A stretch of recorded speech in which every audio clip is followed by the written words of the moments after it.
Hello everyone, once again welcome back. Today's session is based on various definitions which we have started in the previous video lecture. So let's begin. Same topic, definitions. Last definition was communication. ठीक है, तो वो हमने discuss करी थी. उसी topic को आगे कंटिन्यू करते हैं.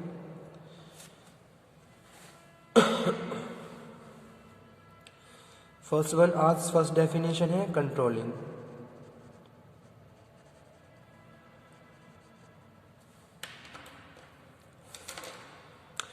Controlling, what is controlling? Process of monitoring performance and taking action ensure desired results. Okay, that is controlling. यानी कि आप क्या कर रहे हो? अगर हम बात कर रहे हैं कंट्रोलिंग की, कंट्रोलिंग क्या है? एक प्रोसेस है जिसमें हम वर्कर्स की परफॉर्मेंस को मॉनिटर करते हैं और जहाँ जहाँ करेक्टिव एक्शन लेने की रिक्वायरमेंट होती है उन करेक्टिव एक्शन को लेते हैं ताकि हमारा जो भी डिज़ायर्ड रिजल्ट्स है या फिर जो भी हमारा डिज़ायर्ड आउटकम है, ऑब्जेक्टिव्स है, उनको हम अचीव कर लें. तो वो क्या है? Controlling. So that's Y controlling क्या है? Controlling is a process of monitoring. लिख देता हूं मैं साथ के साथ, प्रोसेस ऑफ मॉनिटरिंग परफॉर्मेंस. यानी कि आपने जो भी एक प्लान बना के दिया है अपने वर्कर्स को, आप वो ये इंश्योर करते हो कि भाई वो प्लान कितना सक्सेसफुली इम्प्लीमेंट हो रहा है और उसका कितना आउटकम निकल के आ रहा है. ठीक है, जो भी हमारी एक्सपेक्टेशन है उसके हिसाब से हम आगे मूव कर रहे हैं या नहीं कर रहे हैं. सो that's Y process of monitoring performance and taking action ensure desired results. Okay, उसके बाद नेक्स्ट डेफिनेशन है coordination. These are very common questions which you have to know and you have to understand. और जब भी हम अगर कोई viva होता है या कोई इंटरव्यू का होता है, ठीक है, तो ये सारे बहुत ज़्यादा कॉमन क्वेश्चन होते हैं जो कोई भी एक इंटरव्यूअर या एग्जामिनर आपसे पुटअप कर सकता है. तो आपको पता होना चाहिए. ठीक है, तो एक तरीके से ये सारी चीज़ें हम रिवाइज ही कर रहे हैं क्योंकि ऑलरेडी ये सब पढ़ चुके हैं. कोऑर्डिनेशन क्या है? Task of integrating the activities of separate unit of the organisation. Task of यानी कि आप क्या कर रहे हो? बहुत सारी एक्टिविटी को इंटीग्रेट कर रहे हो. इंटीग्रेटिंग द एक्टिविटीज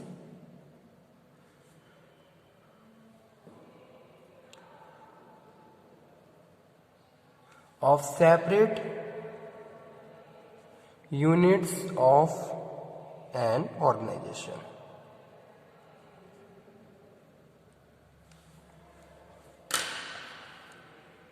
ठीक है, कोऑर्डिनेशन. बहुत सारे रिसोर्सेज हमारे पास हैं, अगर हम उनको एक साथ लेके चल रहे हैं, ठीक है, तो वो भी क्या है? कोऑर्डिनेशन है. जैसे कि क्या है? There must be coordination between human resource और फिजिकल रिसोर्सेज. जो भी हमारे पास रिसोर्सेज हैं उनमें कोऑर्डिनेशन होना चाहिए, तभी आप अपनी जो भी आपके डिजायर्ड आउटकम्स हैं उनको एंश्योरिटी के साथ अचीव कर सकते हो. तो वही चीज़ यहाँ हम बात कर रहे हैं, task of integrating the activities of separate unit of the organization. ठीक है, ऑर्गेनाइजेशन की सेपरेट यूनिट में जो भी एक्टिविटीज़ है अगर आप उनको एक साथ कंबाइन करके और उनको सीक्वेंस के बाद एक सीक्वेंस एक ऑर्डर के हिसाब से प्लेस कर रहे हो, तो वो क्या है? कोऑर्डिनेशन है. जैसे कि लोग ऑर्गेनाइजेशन में काम करते हैं, अलग अलग लोग काम कर रहे हैं, अलग अलग डिपार्टमेंट से बिलोंग करते हैं, लेकिन उनके बीच एक कोऑर्डिनेशन होता है क्योंकि आपस में वो क्या कर रहे हैं? उनकी जो एक्टिविटी है वो क्या है? इंटीग्रेटिंग है नेचर में. They are interdependent some time to achieve their result. So that's why they have to make a proper coordination. ठीक है, that is coordination.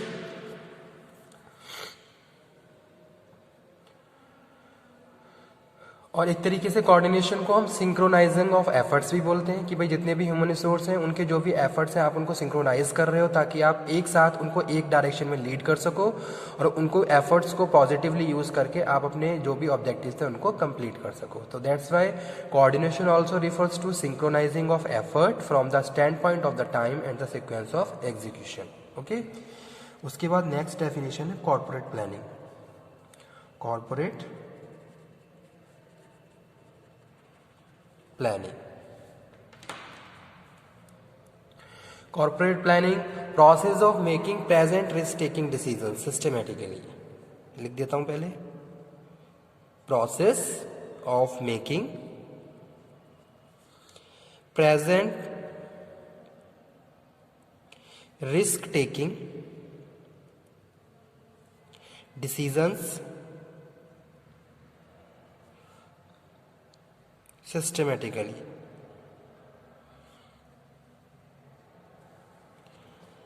Process of making present risk taking decisions systematically, that is corporate planning। तो corporate planning का क्या मतलब है कि भाई हम क्या कर रहे हैं, प्रेजेंट टाइम के लिए बहुत सारी डिसीजन मेकिंग कर रहे हैं, ओके, जहां हम रिस्क भी बेयर करते हैं। रिस्क और एक जो कॉमन कॉन्सेप्ट है, भाई जितना आप ज़्यादा रिस्क बेयर करेंगे हो सकता है उतना ज़्यादा आपको प्रॉफिट हो।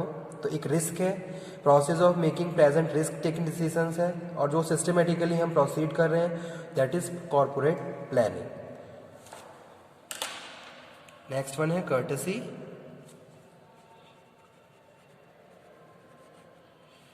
जो कि 7 प्रिंसिपल्स ऑफ कम्युनिकेशन में हम ऑलरेडी डिस्कस कर चुके हैं। Friendly and helpful behaviour toward others, that is courtesy. अगर हम किसी के लिए बहुत ज़्यादा फ्रेंडली हैं और हमारा एक सपोर्टिव और बहुत ज़्यादा पार्टिसिपेटिव बिहेवियर है, हेल्पफुल बिहेवियर हम शो कर रहे हैं, तो वो क्या है, कर्टसी का पार्ट है, उसको हम कर्टसी बोलते हैं। There must be courtesy in your communication, जो कि रिक्वायर्ड होती है ऑर्गेनाइजेशन में। Friendly and helpful behavior toward other, okay। Fifth number, decentralization of authority, decentralization of authority means to say systematic delegation of authority at all levels of management। यानी कि organisation के 3 levels होते हैं, top, lower, middle. तीनों level पे अगर आप जो अथॉरिटी है उसको डेलीगेट कर रहे हो तो वो क्या है, डिसेंट्रलाइजेशन है। जैसे कि एक मैनेजर है, मैनेजर ने अपने टीम मेंबर्स को क्या है, कुछ अथॉरिटी ट्रांसफर कर दी, ठीक है, यानी कि उनको ऑथराइज, उनको क्या किया, डेलीगेट कर दी, तो वो क्या है, डिसेंट्रलाइजेशन है। अगर ये अपने पास रख रहा है अथॉरिटी को, वो क्या है, सेंट्रलाइजेशन है, इसका अपोजिट, ठीक है। डिसेंट्रलाइजेशन का अपोजिट सेंट्रलाइजेशन। अगर कोई भी मैनेजर सारी थी अथॉरिटी अपने पास रख रहा है, वो उसको ट्रांसफर नहीं कर रहा है, शेयर नहीं कर रहा है, डेलीगेट नहीं कर रहा है किसी दूसरे सबऑर्डिनेट को या टीम मेंबर को, तो वो क्या है, सेंट्रलाइजेशन होती है, ठीक है। सेंट्रलाइजेशन स्मॉल ऑर्गेनाइजेशन में कंटिन्यू हो जाता है, लेकिन बड़ी ऑर्गेनाइजेशन जो होती है, बड़ी बड़ी यूनिट्स, बड़े प्लांट होते हैं, वहाँ पे हमेशा डिसेंट्रलाइजेशन ही फॉलो होता है, ठीक है। तो डिसेंट्रलाइजेशन है क्या, systematic delegation, systematic delegation of authority at all level of management, ठीक है।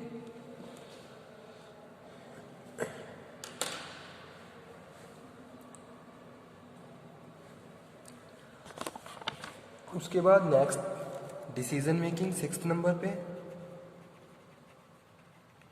डिसीजन मेकिंग क्या है, प्लानिंग में हम ये ऑलरेडी डिस्कस कर चुके हैं डिसीजन मेकिंग। तो decision making is the process of selecting a course of action from among several alternatives. अगर आपके पास बहुत सारे अल्टरनेटिव हैं, उनमें से आप किसी एक को सिलेक्ट कर रहे हो, that is your decision making. So that's why I am saying it is a process of selecting a course of action from among several alternatives, okay. तो थोड़ा मैं यहाँ पे लिख भी देता हूँ।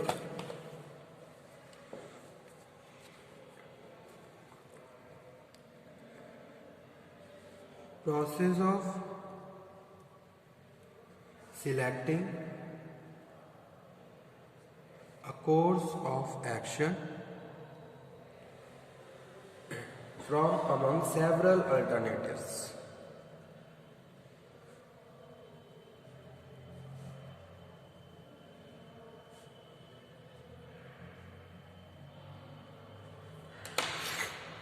Seventh number, delegation of authority.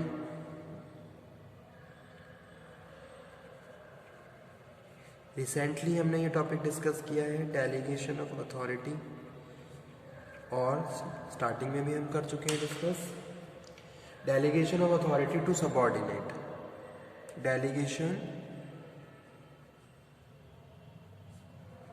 Of authority to subordinate, ठीक है।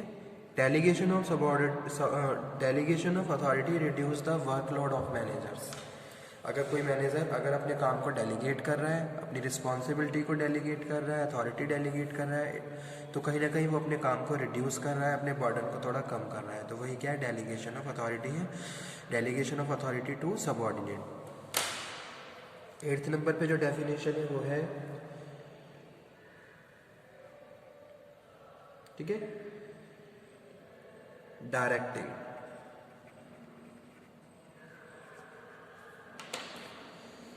प्रोसेस ऑफ गाइडिंग, अगर आप किसी को गाइड कर रहे हो, प्रोसेस ऑफ गाइडिंग, जैसे कि ऑर्गेनाइजेशन में क्या है, सुपरवाइजर अपने वर्कर्स को गाइड करता है, ओके। एंड लीडिंग, और वो लीड करता है उनको उस डायरेक्शन में जहां जाके वो अपने ऑब्जेक्टिव्स को कंप्लीट कर सकते हैं।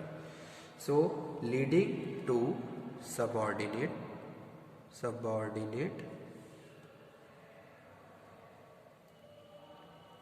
for better work performance, for better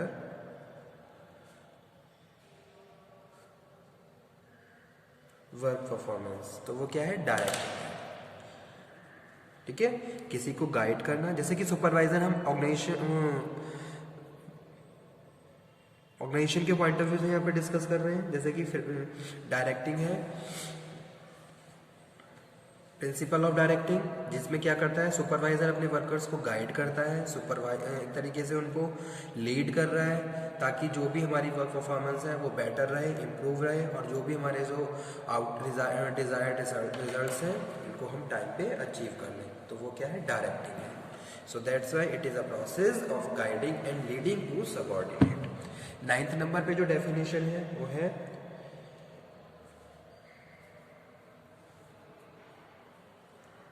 ठीक है, डिविजनल स्ट्रक्चर क्या होता है, divisional structure, divisional structure, decentralization business units, जो डिसेंट्रलाइजेशन बिजनेस यूनिट्स होती हैं उनको डिविजनल स्ट्रक्चर बोलते हैं, ठीक है। जैसे कि क्या है, अभी मैं समझाता हूं आपको। सेंट्रलाइजेशन में क्या है, सारी अथॉरिटी टॉप पे है, एग्जिस्ट कर रही है, ठीक है। लेकिन डिसेंट्रलाइजेशन में उसको डेलीगेट कर दिया जाता है। जैसे कि एक जनरल मैनेजर है, उसके अंडर में 3 अलग मैनेजर काम कर रहे हैं, ठीक है, डिपार्टमेंट मैनेजर है, उनके अंडर में टीम मेंबर काम कर रहे हैं। तो यानी कि डिसेंट्रलाइजेशन बिजनेस यूनिट होती है डिविजनल स्ट्रक्चर, ओके, जहां अथॉरिटी को डेलीगेट किया हुआ है और उसी के हिसाब से वो ऑर्गेनाइजेशन अपने फंक्शंस और एक्टिविटीज को परफॉर्म कर रही है। जैसे कि कोई एक डिपार्टमेंट, उसमें एक मैनेजर है, एक असिस्टेंट मैनेजर है, ठीक है, और उसके बाद असिस्टेंट है जो उस ऑर्गेनाइजेशन में काम कर रहे हैं। तो ये क्या है, एक डिविजनल स्ट्रक्चर है, ओके। इसी तरीके से पूरी यूनिट होती है और उनको हम डिवाइड कर देते हैं। सो डिसेंट्रलाइजेशन बिजनेस यूनिट। और लास्ट डेफिनेशन आज की 10th नंबर पे जो कि है, ठीक है, इक्विटी। इक्विटी क्या है, 14 प्रिंसिपल में भी हम पढ़ चुके हैं। Equity refers to similar treatment